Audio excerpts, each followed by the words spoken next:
பூரி ஜெகநாதர் கோயிலின் அதிசயங்கள். மகாபாரத போருக்கு பின் கிருஷ்ணரின் உடல் எரிக்கப்பட்ட போது அவருடைய இதயம் மட்டும் எரியாமல் அப்படியே இருந்தது. கிருஷ்ணரின் தீவிர பக்தனான இந்திராதுமன் என்ற மன்னன் கிருஷ்ணரின் இதயத்தை கொண்டு சிலை செய்ய விரும்பினான். அப்போது தேவலோக சிற்பியான விஸ்வகர்மா ஒரு முதியவர் வேடத்தில் வந்து இந்த சிலைகளை செய்வதாக கூறினார். ஆனால் அவர் ஒரு நிபந்தனை விதித்தார். நான் கதவை மூடிக்கொண்டு 21 நாட்கள் சிலைகளை செய்வேன், அதுவரை யாரும் கதவை திறக்கக்கூடாது என்று கூறினார். சில நாட்கள் கழித்து உள்ளே இருந்து எந்த சத்தமும் வராததால் பதற்றமடைந்த மன்னன் பொறுமை இழந்து கதவை திறந்து உள்ளே பார்த்தபோது சிலைகள் முழுமையடையாமல் அரைகுறையாக இருந்தன. சிற்பியும் மறைந்து விட்டார். மன்னன் தன் தவறை உணர்ந்து வருந்திய போது அசரீரி ஒலித்தது. இறைவன், வருந்தாதே மன்னா, நான் இந்த உருவத்திலேயே இங்கு அருள்பாலிக்க நினைக்கிறேன். அது முதல் ஜெகநாதன் இந்த விசித்திரமான பேரருள் வாய்ந்த இந்த கோலத்திலேயே பக்தர்களுக்கு காட்சியளிக்கிறார். பூரி ஜெகநாதர், பலராமர், சுபத்திரை சிலைகள் மற்ற கோயில்களைப் போல் கல் அல்லது உலோகத்தால் ஆனவை அல்ல. அவை வேப்ப மரத்தால் ஆனவை.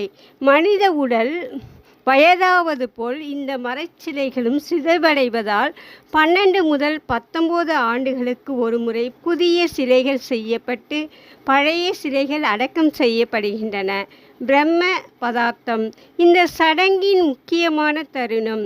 பழைய சிலைக்குள் இருக்கும் கிருஷ்ணரின் இதயத்தை புதிய சிலைக்குள் மாற்றம் செய்வது. இந்த சடங்கு நடக்கும் நள்ளிரவில் பூரி நகரம் முழுவதும் மின்சாரம் துண்டிக்கப்பட்டு முழு நகரமும் இருளில் இருக்கும்.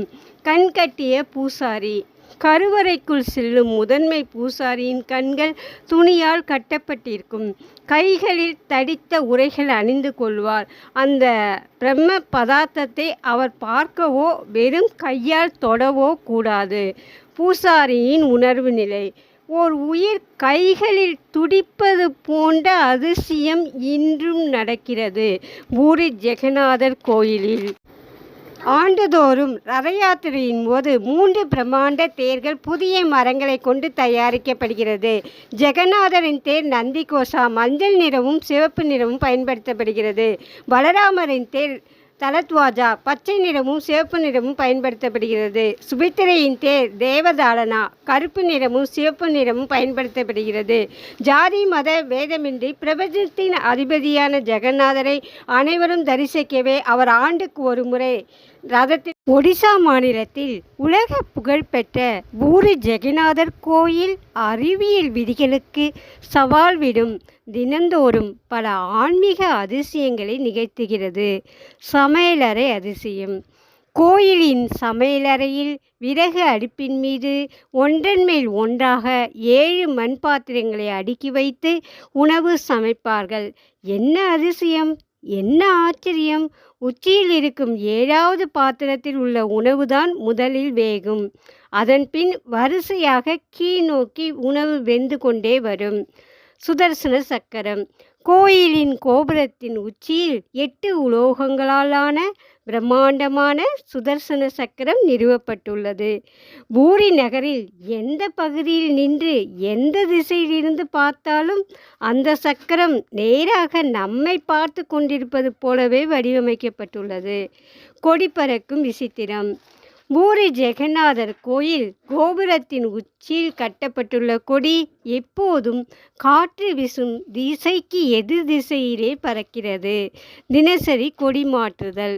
கடந்த 800 ஆண்டுகளுக்கும் மேலாக தினமும் ஒரு பூசாரி எந்த ஒரு பாதுகாப்பு உபகரணங்களும் இன்றி வெறுங்காலோடையே 214 அடி உயரம் கோபுரத்தின் மீது ஏறி இக்கொடியை மாற்றி வருகிறார். ஒரு நாள் கொடி மாற்ற தவறினாலும் கோயில் 18 ஆண்டுகள் மூடப்படும் என்பது ஐதீகம். நிழலில்லாத கோபுரம். கட்டிடக்கலையின் உச்சக்கட்ட அதிசயமாக பிரம்மாண்டமான கோயிலின் கோபுர நிழல் பகலில் எந்த நேரத்திலும் எந்த திசையிலும் தரையில் விழுவதே இல்லை. பறவைகள் இல்லாத வான்வெளி. பொதுவாக உயரமான கோபுரங்கள் மற்றும் மரங்களின் மீது பறவைகள் அமர்வது இயற்கை. ஆனால் பூரி ஜெகநாதர் கோயில் கோபுரத்தின் உச்சியிலேயோ அல்லது அதற்கு மேல் உள்ள வான்வெளியிலேயோ எந்த ஒரு பறவையும் பறப்பதோ அமர்வதோ இல்லை. கடல் அலை ஓசை. இக்கோயில் கடற்கரைக்கு மிக அருகில் அமைந்துள்ளது. கோயிலின் முதன்மை வாயிலான சிங்க துவாரத்திற்குள் நுழையும் போது கடல் அலையின் சத்தம் முற்றிலும் மறைந்து விடுகிறது. ஆனால் அதே வாசலை விட்டு ஒரு அடி வெளியே எடுத்து வைத்தால் கடல் அலைகளின் சத்தம் மீண்டும் பலமாக கேட்கத் தொடங்கும். தலைகீழான கடல் காற்று. இயற்கைக்கு மாறான காற்று. உலகெங்கிலும் பகல் நேரத்தில் கடலில் இருந்து நிலத்தை நோக்கியும் இரவு நேரத்தில் நிலத்தில் இருந்து கடலை நோக்கும் காற்று வீசும். ஆனால் பூரி நகரில் மட்டும் இதற்கு நேரெதிராக பகலில் நிலத்திலிருந்தும் கடலுக்கும் இரவில் கடலில் இருந்து நிலத்திற்கும் வீசும்.